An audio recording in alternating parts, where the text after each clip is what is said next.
Hello, and welcome back to Braver New Worlds, a podcast about the stories we need to tell for the future we want to create. My name is Nathan Young. I am the host. And this week we have attorney, advocate, entrepreneur, Mr. Sam Mazzeo on the pod. Sam's someone I've known for many years throughout San Diego's nonprofit and business community here. He runs a law firm, Better APC. He helps companies pursue B Corp certifications. And he also recently founded Fervor and Zeal, which is a give-back clothing company that connects artists with nonprofits. So in this conversation, we dig into some big themes. We talk a lot about privilege and responsibility. He's another white dude like me, so we talk about that. We talk a lot about the systems that we're all living in, the psychology around othering, and whether we're in the middle of a generational crisis and what we might do about all of this and what might come next. And so if you've ever felt paralyzed by the state of politics, you see a lot going on, you just don't know what to do, you're frustrated by the extractive economy that we're all living in, but you still have this hope that there might be something better, hopefully this conversation will resonate with you. So without further ado, let's get into it. Hey, Sam, welcome to the podcast. Thanks for having me. So, okay.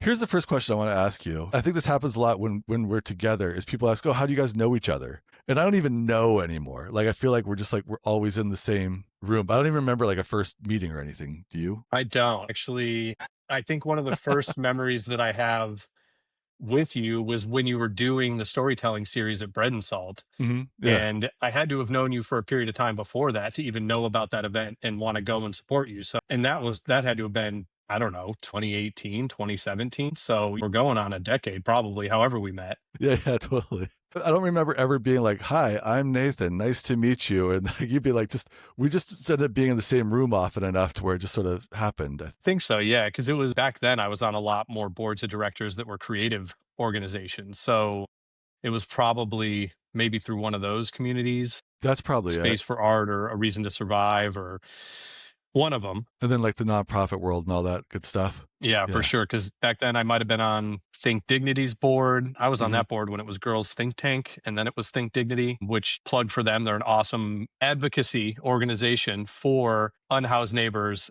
And it's a really cool organization because they actually go to court, advocate for these people. And they also do a lot of programming where they have like stores where they hand out, or I think it is hand out because it's not like actually pay for it, but like toiletry products, backpacks, tents, all the things that people need. And great organization for sure. Yeah. Okay, cool. Well, and the way we see each other a lot now is we're both in part of a lot of just trying to do good in this crazy world that we're in type groups and organizations and communities. And Business for Good is the main one, but Creative Mornings is another one, and just people coming together. And I think we're both the two guys that are like out at all the events and like networking and being the social butterfly and all that good stuff too, right? Yeah, for sure. I mean, Creative Mornings is such an incredible community anyway. And if anybody doesn't know it that's listening to this, check it out last Friday of every month.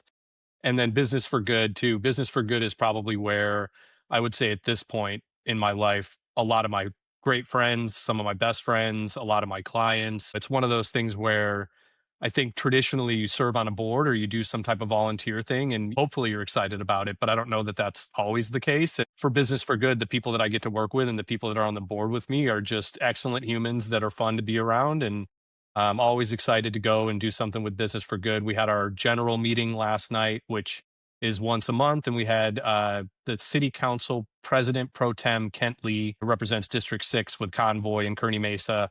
And he came in and just anytime we have an elected official come in, they're so candid and they're so forthcoming and just real with us that I don't know that you can get that very many other places. And I think Business for Good, being around now for over a decade, we've really worked hard to have that respect from elected officials and have them come out and want to speak to us and be straight with us. It's great. Yeah. Okay. Is there anything on top of just sort of your basic bio, like, you're a lawyer, you're involved in the community, you've got your Fervor and Zeal clothing company. Is there anything about yourself that you just want to kind of add or introduce yourself as right now? I mean, I think the thing that's relevant to what we'll be talking about today, and I think that you probably share this sort of perspective and sort of life view, and I'll even preface it with there's a lot of buzzwords that in some parts of the country, these don't play, but I think that there's no other succinct way to describe what I'm about to say. And it's that as a white, neurotypical, non-disabled, middle-class man in America, I think I got all the privilege that you can get in this world other than potentially maybe being rich and then I'd be an asshole. So I think that basically knowing those things and knowing that about myself and knowing that whether for better or for worse, people listen to men and white men in this country, that I always say that it's almost like a duty or an obligation. And I've started to say that maybe that's not necessarily the right adjective. And it's more of a privilege that I have this platform and I have this ability to speak maybe for other people that aren't heard and other Hmm. people that don't have seats at the table. And I think if I didn't leverage that and do all of what I do, I wouldn't sleep at night. Yeah, yeah, of course. That's so funny too, because I think I always sort of understood that notion that like people kind of give us this undue credit a lot. I believed it sort of implicitly, but I had an experience a couple of weeks ago where it really showed up. I was at kind of a activist getting together kind of meeting event, and as it was ending, I was just standing outside, like just outside, waiting for my friend to come out. And this woman, like, she's like, "Thank you for organizing." And I was like, "I didn't organize this. I had nothing to do with this." And she straight up was like, "Oh, like you just looked like you did." I was like, "No, I didn't." And then I went inside to help stack chairs up, and a woman was like, am I doing this right? Is this how this goes?" Like, I don't know. Like, I have no idea. Well, if I know, lady, I'm just stacking chairs. Yeah, yeah. But that woman called it out. It's like, "Oh, like you're just like tall white guy." It's like, Yeah, yeah, I mean, and it's kind of like mystifying to me because look at what men have done with this world. yeah, It right. ain't we ain't in great shape with what they built. So like, stop listening to us, maybe. At what point did you sort of like come to understand this dynamic of what was going on, and like what do you think made it help make you different in that regard, and like being willing to see that and trying to like have this attitude towards the world that you have of just like trying to make it better and recognizing your privilege and all of it too. Yeah, I mean, I think as humans, we're really conditioned to want to be able to say there was a specific date and time, and that switch flipped, and then I Mm-hmm. was this guy, and that's just not the reality of it. And I think when you started asking that question, I started thinking back to was there like any sort of specific pivot point or something where I had my eyes open to that? And I don't know that I would say that that's the case. I think what I would say is that law school, undergrad, I was in a frat and then I was in law school, and those types of communities really sort of condition you to be whatever the traditional that is. And so frat boy, douchebag, and then lawyer, like douchebag. And so I think that I was really conditioned for a good 8, 10 years of my life to be what people expect white men to be in this country, hunt for money and power and whatever. And I think after my first job out of law school, which ended up being just an absolutely horrible, like predatory law firm, I wouldn't get out of bed on the weekends because I was just so embarrassed and ashamed of the work that I was doing.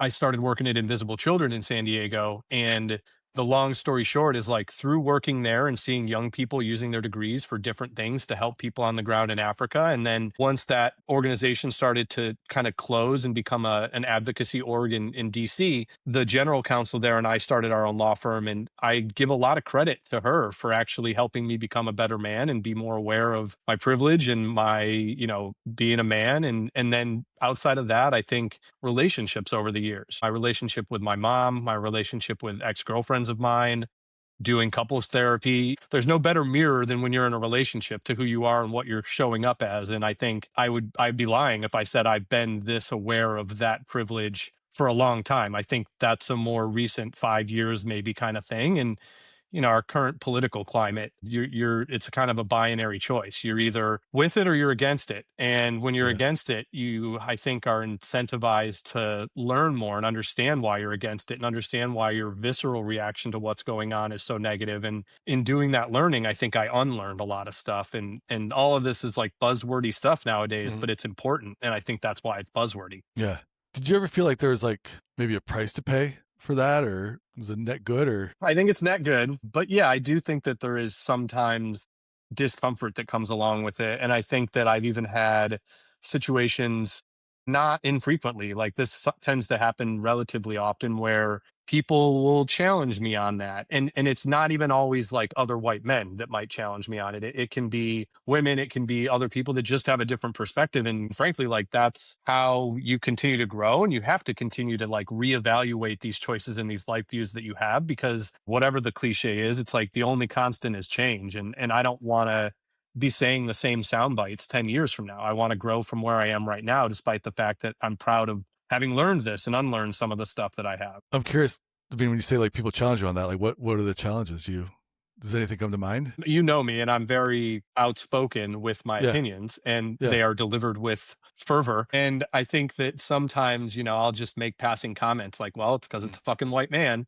And I've Mhm. had girlfriends or other people be like, not all white men are shitty. And I'm like, on the whole, though, like statistically speaking, in history, they're not great. And so Yeah. it's like, yeah, of course, when I say those types of things, and I do try to catch myself sometimes with that, is like, you don't want to cast that wide net and just sort of blanket stereotype people. Mhm. I know that that's part of the problems that we're seeing in the world. And so I try not to get into that space of like othering white men that are different than me, because othering, we've talked about that before. I think it's one of the most insidious psychological manipulations of history, really. Mhm. Mhm. Yeah. I'm curious to like go deeper into this because this wasn't what we like thought we were going to talk about, but like I'm curious to ask you more about this if you're open to it. Like, For sure. because I'm always wondering about that like sort of nature nurture piece of this too. Like as men, are we like this, or how much of it is like conditioned and socialized? I lean pretty heavy on the like socialized piece with some sort of like inherent sort of predisposition, but like still like sort of socialized. Do you have thoughts? A lot.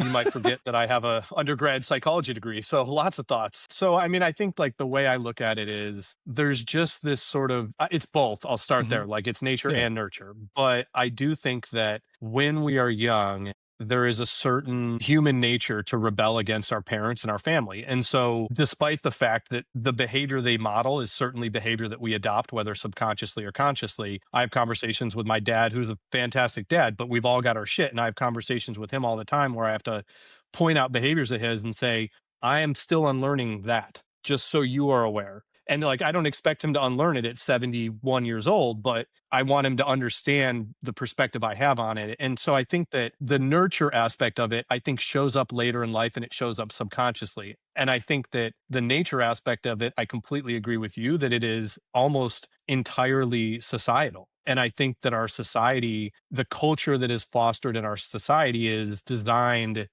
we're going to get a little tinfoil hat here, but it's That's fine. designed to basically, yeah, it's designed to make us fit into these molds that foster consumerism and capitalism and keep us in boxes that keep us easy to expect and estimate and control. And so I think that like the toxic masculine man is an archetype that is so easy to understand and expect and predict. And similarly, the submissive, passive stay-at-home housewife, similarly, like easy to predict, control, and estimate. And so it's one of those things that like most of what I think society teaches us is wrong. And I think that even now where we're in a time that thankfully we're starting to, recognize that therapy is okay and recognize that, quote unquote disorders are just part of life. And maybe actually people that are autistic have talents and skills and artistic ability that we could only hope to have as someone that's not on the spectrum. And I think that all of that is really part of a shift that we're seeing in society that's for the better. But with that, even we see the pendulum swing on that, where it's like self care becomes an excuse to just not work and not do anything. And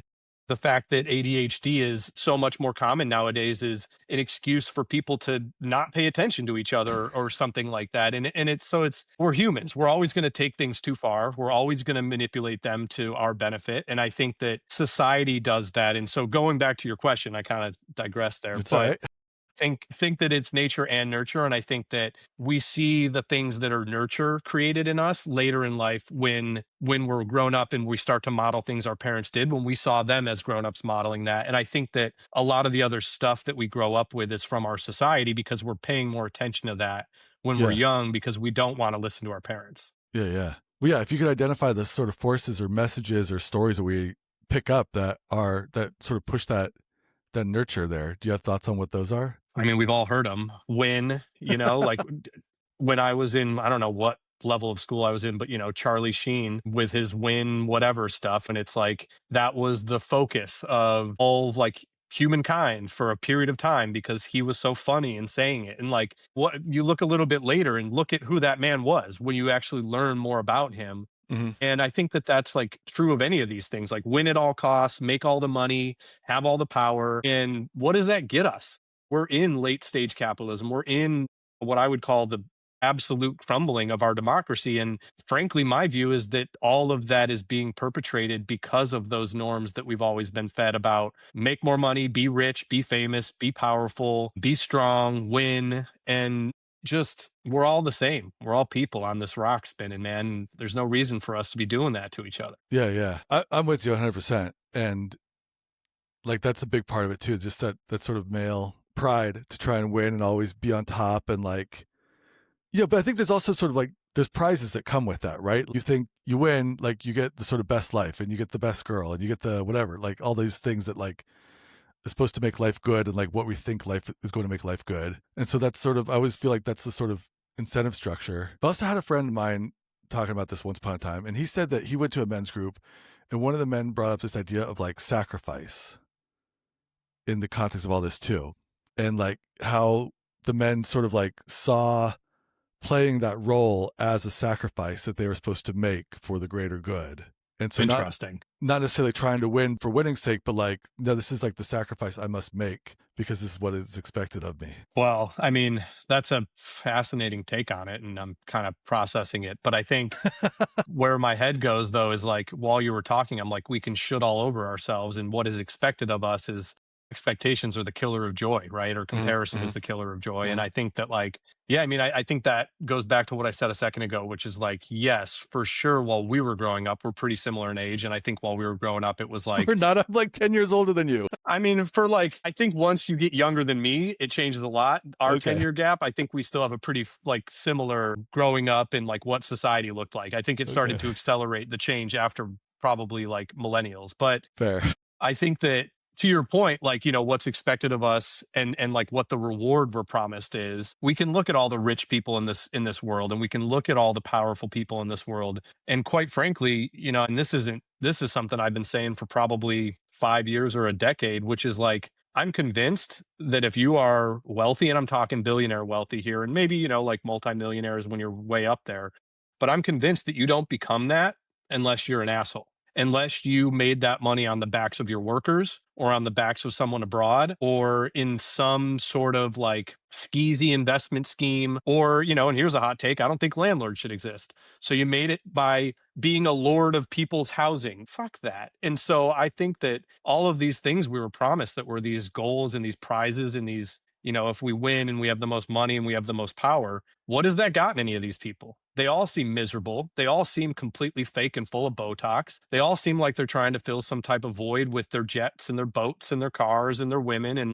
I just don't see the appeal to that I once did. And sure, like, don't get me wrong. If you would have done this podcast with me 20 years ago, I would have been talking about all the cars and boats and planes and things that I wanted for sure. And I just think that the stage that we're at in our society, we can see that all of that stuff, all that glitters is not gold. So as these ideas started to percolate up in your head then from 20 years ago when you wanted all the cars and stuff and all these shifts happen, like, and this kind of segues more into like what I think we thought we were going to talk about, but like, because one of the things you mentioned when I asked you ahead of time what we could talk about, you mentioned this idea of like being who you are individually vis-a-vis, you know, your community and the economic systems you're in and the political systems you're in and the cultural systems you're in.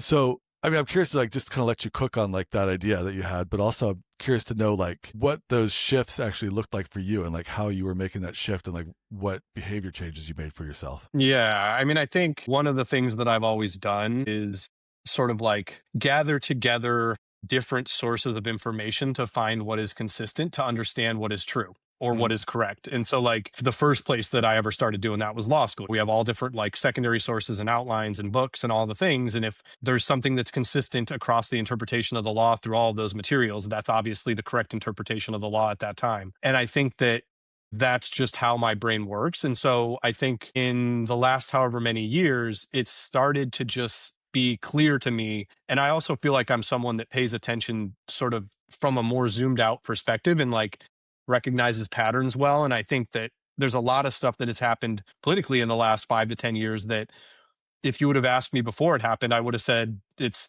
pretty obvious where we're going. Not Nostradamus here. I'm not predicting the future, but like I was more or less correct on some of it. And I think that that's because to me, the writing's on the wall. And so part of the reason for that is that you just can start to see how these different things all kind of dovetail together. And so like one thing that I tell people, and it's, you can think of it as woo woo or not, but like we are in a period of time right now where we are obviously seeing a lot of upheaval and we're seeing a lot of change and we don't know necessarily what comes next.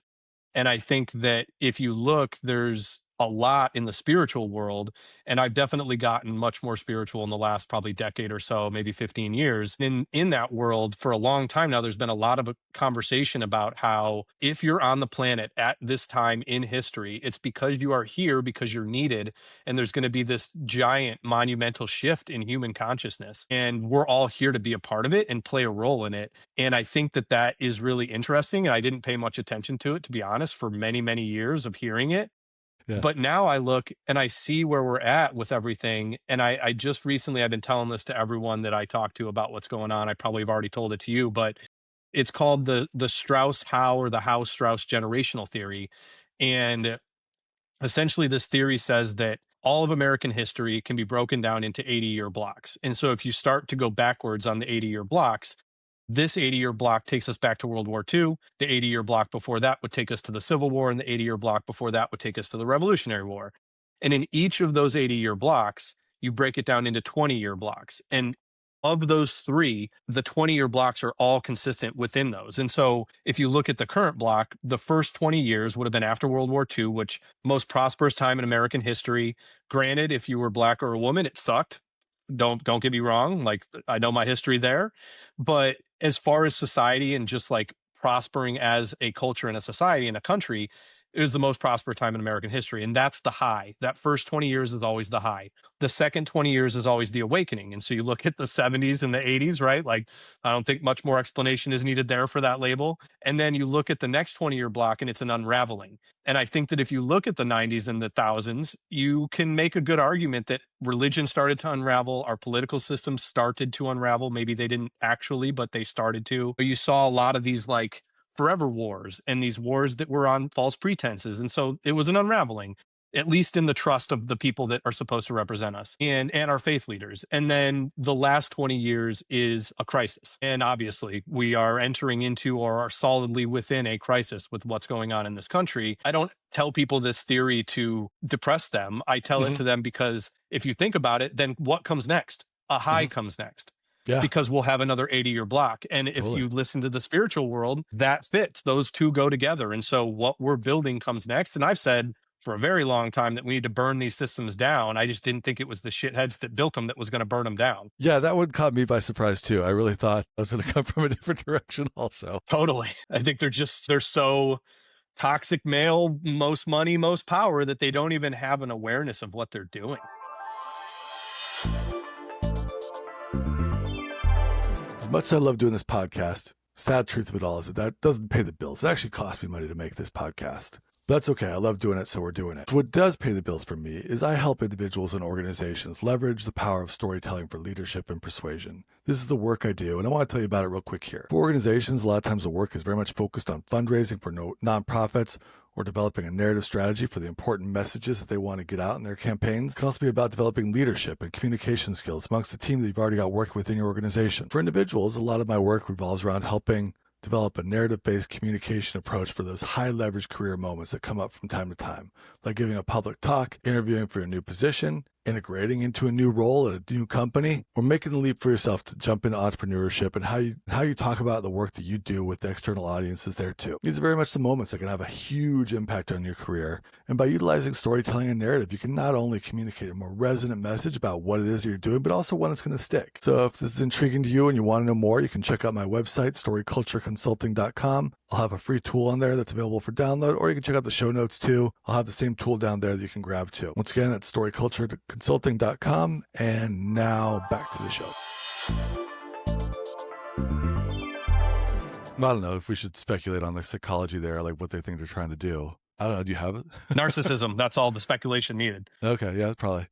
Well, okay. That kind of takes us to like my whole shtick too is, I mean, this has been like my message with all the stuff I've been doing. I just sort of like sensed that this was going on. Is when I tried to do those new narrative events, that was it. I was like, okay, this like story is changing. What is the new story going to be? And I mean, I don't know if I asked you, like, what do you think the new story, not like what should it be? Like, what would it be if you were put in charge of like what happens next? Man, that's such a good question and such a hard one to answer on the spot.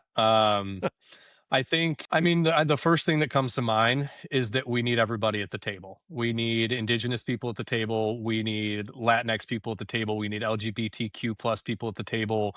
We need African American people at the table. And I'm scratching the surface of the people that need to be in that conversation, because there's no question in my mind as a lawyer that our legal system, just that one, let alone all of our other systems, is absolutely stacked against anybody that is low income, anybody that is not white, and predominantly anybody that isn't a man. And like, I would challenge anybody that listens to this podcast and disagrees with me to show me and convince me, because good luck. And I think that all of our systems are built that way. I tell my clients the best way to interact with the legal system is not to, because it's crooked, it's bent, it's oppressive.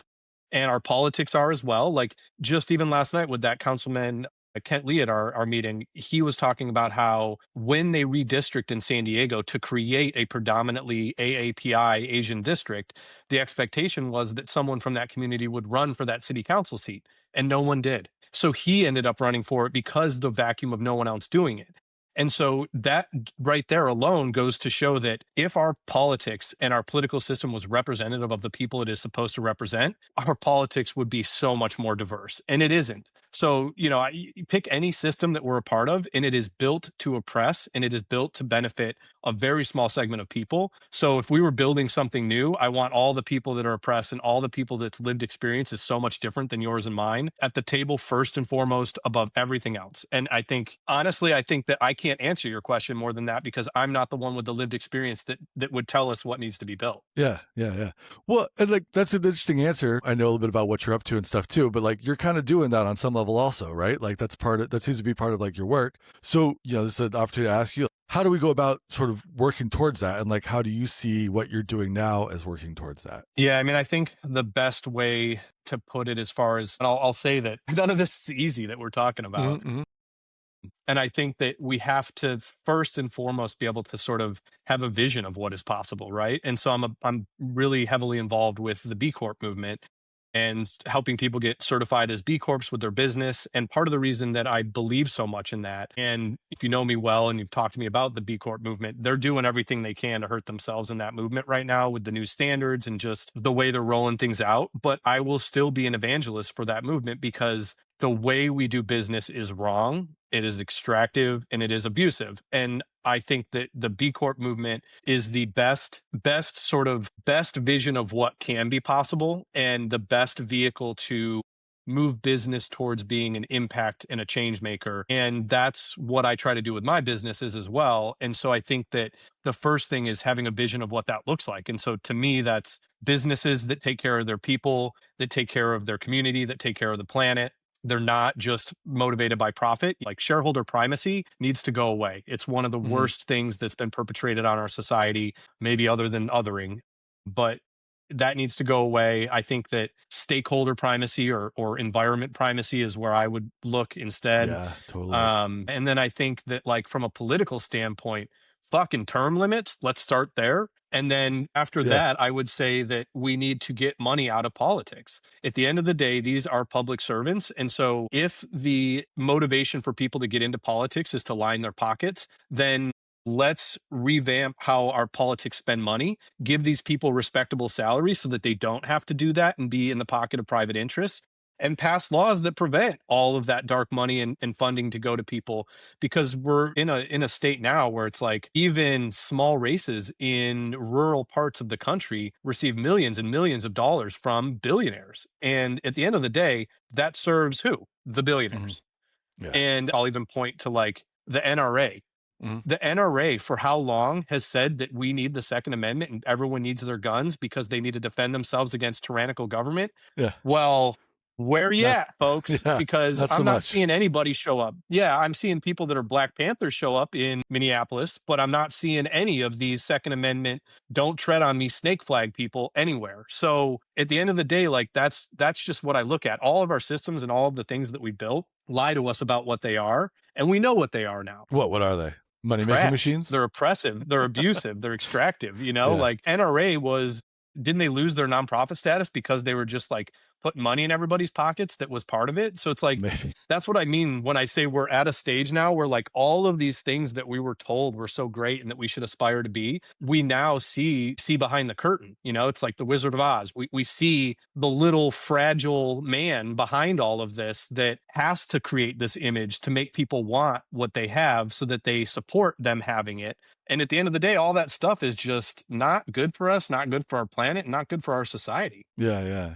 On one hand, yeah, you're sort of like have this like burn it all down sort of spirit to your words here a little bit, but also like very much what you're doing, like you're kind of working like within the system, very much like within the system type way that you're approaching it, because what you've got like two businesses that you're trying to run as like ethically as possible. You're working with the B Corps and like a lot of like what you just proposed here. We're doing like the Business for Good organization that you and I are both a part of, um, and you're talking about sort of like reforming laws and stuff. So I mean, I'm curious how you understand these dynamics within the context of like in the system or outside the system or Yeah. both. I think it's a good question. And it's something that I think about because I guess where it sort of comes down to it for me is that if we took the perspective of like we need to burn it all down and build it new, so I'm not going to participate in it as it is, Mm-hmm. then what are we doing right now, right? Yeah. Like I'm not going to sit around and just shout from the rooftops that we need to burn it down. I'm going to do that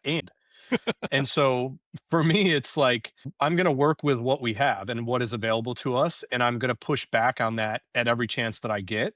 And luckily, where we started this, I'm somebody that can push back on things and have a little bit more privilege and a little bit more comfort in doing that. And so I think that I have certainly a duty to do it. And it just to me is work with what you've got, play the hand you're dealt, that whole kind of cliche thing. Do I wish the systems were different? Yeah, for sure. Do I wish our politics were different, our legal system, all of it I wish was different. And I think the only way that we make it different is by either working towards that with the system we have or working towards that with the system we have at the same time trying to envision what could be. And I have a lot of conversations with people about what could be. And I am always struck by older generations' inability to even fathom some stuff like that isn't what is, like the whole no landlords thing. My dad's brain exploded when I said that to him. Yeah, And yeah. we were at Gillies in North Park way too late when we didn't need to be there. And we're having this conversation about how I don't think landlords should exist. And I think that everyone should have ownership of their home in the world. And I fully believe that that is possible in a system that is not the one we have now. And I also do think that there are versions of landlords in what I'm saying that aren't what we have now. When I say they shouldn't exist, I mean in the form that we have them now, because the form that we have them now is oppressive and abusive and extractive. And I don't believe in that. But I remember it being so funny because frustrating and then funny is that my dad just couldn't even imagine Yeah. a system where landlords weren't a giant money producing economic factor. And I remember there was a server there and he went into the kitchen next to us. And then while we were talking about it, and then he comes out and he's like, he's right. And you know why? And he like started going off like on my dad about what I was saying. And I was like, man, you were really thinking about that back in the kitchen, weren't you?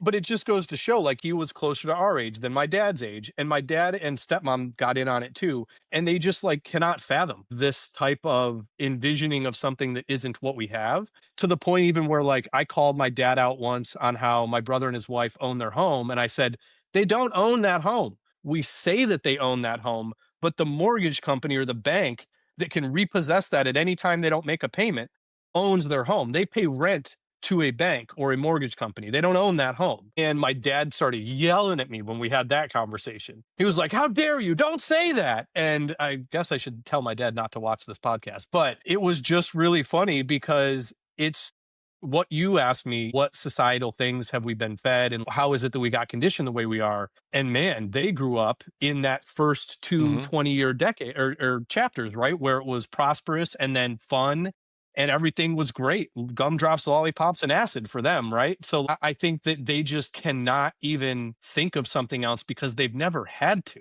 Yeah. We Totally. have to. Yeah. I know. I think about that so much. We talked about this on the phone, just this sort of like generational approach, just like how we build our careers and stuff. And I feel like I'm catching up all the time because I'm not used to operating in this sort of like attentional way necessarily. I did things that got me attention, but I did them because like I wanted to do them, not because I was like going for the attention on like a business level, but now I'm like, oh, like this is like a theory of the new economy is it's like based around attention and community. And so this is how we take care of ourselves, and whether that's like a business or capitalistic endeavor, but also just how we take care of ourselves. But I think when I grew up, it was so much based around having skills and knowing how to do things. And that was how you built a career. And I think my theory was that like for your generation, more millennial, it's all about like storytelling and media. And now Gen Z, it's like attention and community. Yeah. Yeah, I would agree with that. When I was at Invisible Children, that was when it first started to become really apparent for me that like storytelling is how we interact Mm-hmm. as millennials, at least. And I'm an elder millennial, but Yeah. I'm a millennial. And yeah, I think nowadays certainly it is what can get people's attention. And that's why there's so much rage bait and clickbait and just all these different headlines that say some salacious thing, and then you click on it and it's like, you're telling us someone's middle name? What? I don't know how we got there. I'm sure I could kind of pick that apart and reason it out in my psychology brain, but I don't know that I like it. And I don't know where we go next either. My expectation is probably that it'll be a pendulum swing the other way. And we're going to go back to seeing a lot of people that are younger that like analog stuff, that don't want to have their face everywhere, that don't, want to be scrolling all day and clicking this and clicking that. And I welcome that, to be honest. Like, I think that there's got to be a comfortable medium that we can find between where we're at now and where we could be. And I also think that that comfortable medium can strike the balance of keeping people informed without dysregulating them with every click or scroll of their phone. I kind of want to bring this around home here. And one of the things that you brought up earlier when we talked, and also like you've hit upon it a couple of times as we've been recording, is this idea of like othering. So curious to know, like, what do you mean by that? And like, how do you see that dynamic playing out? Yeah, I appreciate the opportunity to have this conversation because I think it's something that I don't know when it became super apparent for me that this concept is so important. It has been so detrimental to our society and just everything that we do. But to me, what I mean by that is that there's been a very concerted and intentional effort by a lot of people in this world. And man, I would say going back to like Jesus, if you believe in him. Mm-hmm. And it's meant to say that somebody, for whatever reason, it's always just reasons that I find to be absolutely asinine and not have any value whatsoever outside of being told that there is a reason. And so it can be anything from your faith is different to your skin color is different, which literally just melanin in your skin. Why is that something that makes any difference as a human? It's socioeconomic standing, or it's the amount of money you make, or it's that you're an immigrant, right? Like that's obviously the big one that we're seeing right now in our country. And I think that the reason that that has been done, and I even like spent a little bit of time today just kind of brushing up on the psychology behind it because I knew we might talk about it. And in my mind, it's always just been a mechanism to create a lack of empathy and compassion for others. But in what I was looking at today, it's so much worse than that. It's actually much, much worse. The reality of it is that as soon as you've been implanted with this notion of othering, like I said, whatever it is, let's just use unhoused neighbors right now because we touched on that before. Once that's been planted in your head that that's not a person to you, because that's and maybe that's like a secondary effect, but like that's an other. They are not you because they're homeless. So now, as soon as that happens psychologically, our brain basically has like a precipitous drop into reinforcing that othering. And so not only is it initially a bad thing that you are putting yourself in a different category from that person, but then your brain works very hard and very quickly to reinforce that and make you prejudice against that other. Mm-hmm. And to me, like we would not have what's going on with ICE right now if there wasn't an othering that has been perpetrated against immigrants for the beginning of America, probably, which newsflash, everybody, we all are immigrants. So Yeah. maybe learn some history. And I think at the end of the day, like every problem that we see amongst humans, between humans, can be traced back to othering. Again, it's perpetrated by people that it benefits them. Most of us have seen nowadays that meme or image or whatever, where it's the rich guy in the back with the like mound of cookies. And he's like, he's trying to take your cookie. And it's like an immigrant that has no cookies and then a guy that has one cookie. Mm-hmm. And it's that is exactly the underlying insidiousness of othering, is that it benefits the people that are above the fighting. And the only people above the fighting nowadays in our world are politicians or rich folk. And yeah, othering, it's awful. Yeah. I'm curious to even like challenge you a little bit here too, because we all do it to some level, right? We're all guilty of For doing sure. this, right? And somebody might even like listen to this and say like, oh, he's othering landlords or something, right? Do you think that might be going on or for yourself there? Yeah, I mean, and that's why I said earlier, I try to catch myself and not make blanket statements and stereotype wide swaths of people because I try to catch myself on it. And at the end of the day, I think to me, the othering, as much as it's something that has been perpetrated by a lot of people, it's also a natural human Yeah. reaction. There was a book I read by Ezra Klein called Why We're Polarized. And in that book, he detailed this study that was done where they took kids from the same high school class, maybe it was middle school, hell, it might even been elementary school, I don't remember, but it was like a group of students that all knew each other. And it wasn't like they took a group that hated this other group. It was all kids that were friends in the same class. And they basically did this study that I hope I'm not going to butcher right now. They put them into different groups and they would ask the students in the groups, all right, if we give the other group 5 cookies and then you get 5 cookies, would you select that over you get 5 cookies and they get 0 cookies, or they get 5 cookies and you get 0 cookies? And that last one where you get zero, most of the kids, it might even been all of them, would pick the one where they got nothing as long as it prevented the other group from getting something. Mm-hmm. Mm-hmm. And that's kids, right? That are all Yeah. friends with each other and they know who they're talking about. So, like, it is human nature. And so, where I'm going with this to answer your question, it's a long walk. Thanks for walking with me. Is that I try to just catch myself on it, right? Mm-hmm. And even just as much as like this is the one that I do the most often is when I'm driving, I ride a motorcycle and scary sometimes and the way people drive and then also our unhoused neighbors when they just jaywalk across the street and I almost die trying to avoid hitting them. And the initial reaction in my head is like, what the fuck, what are you doing, Jay? And it's like, but then I think about it and I try to catch myself and I go, why would I follow laws if I was in that person's shoes? Yeah. All Totally. of the laws, all of our systems, and all of our culture and society has neglected and treated that person as nothing. I wouldn't follow any of it either. And Yeah. so I try to challenge myself like you're doing on it. And with the landlords one, like, yeah, valid. I'm not a landlord and they are an other to me. But I also think that like I'm open to having conversations with people about that opinion. And I did. I was just with some friends on a trip and someone was, what's a hot take? And I was like, I don't think you want to do this. And the person I was talking to was a property manager. And I was like, landlords shouldn't exist. And he was like, I'm a property manager, right? And I'm like, I do. Let's see where this goes. Yeah. And so I was open to that conversation and I listened and we had a good conversation. The ultimate sort of like where we landed on that is that not all landlords are bad. And I don't want to give people the impression that I think that. I have had many good landlords and I don't think they're all bad. When I say landlords shouldn't exist, it's because I think structurally the position that they enjoy in our economic and capitalist structure Mm-hmm. is harmful and extractive and it could be done differently. And that's why I said earlier, in the model that I think we could have where everyone owns their primary home, there still could be landlords. There still could be property managers. That's a thing that is possible if it's not abusive, extractive, and oppressive. So long way of answering your question, but like, yeah, I fall victim to that too, for sure.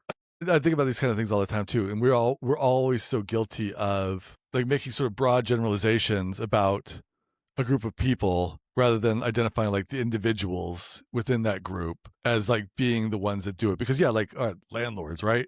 But we're talking about more like the system of landlordship as the problem and not necessarily like all landlords. There's some that are probably very good and equitable in the work they do and some that are like terrible. And Right. a lot in the middle there that just they own a house and they're renting it out and that's how they're living. Yeah, like VC companies buying up the foundations of trailer parks and then evicting people because they only own the trailer.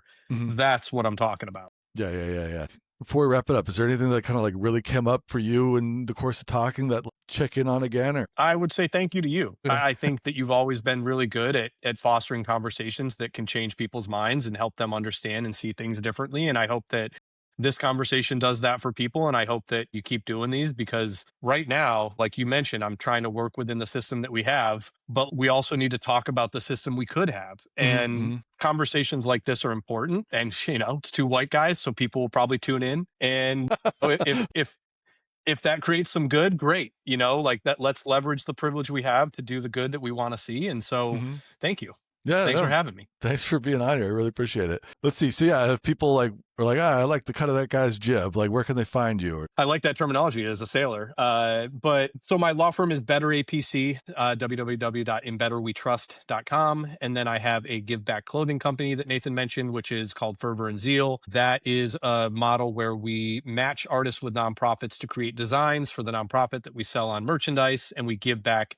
50% of our profits, 25 to the artist, 25 to the nonprofit. I also have a B Corp certification company called B School. And then I would encourage anybody that's in San Diego to look up Be Local SD and Business for Good San Diego. yeah, Business for Good. That's been such a great community for me too. And especially as I've been on this kind of entrepreneurial journey for myself. And like, I just kind of took the leap one day, not really sure what I was doing. And it's been great just to have people to meet with and talk about and kind of know that a lot of us are in similar boats trying to figure out how to navigate working for yourself and being an entrepreneur and everything. We didn't even touch on that, but whatever. Right. Round two.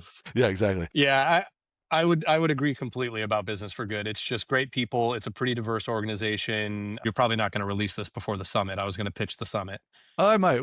I mean, so yeah, but pitch the summit because just in case, because I might. Yeah. So in the event that this gets put out before March 4th, so 2026, we do it annually though. So if somebody watches this later, and it's the Doing Business for Good Summit. This will be our fourth one that we've done. We're hosting it at the Kroc School of Business at USD. It's just an inspirational day of a lot of people talking about a lot of the stuff that's on our minds. We have a panel on equitable use of AI. We have a panel on environmental sustainability. We have a panel on what the future of San Diego looks like. We're going to have an advocacy training where you learn how to go make public comment and advocate. We hope to have the ACLU there to be on call to answer questions about ICE and being an observer and your rights.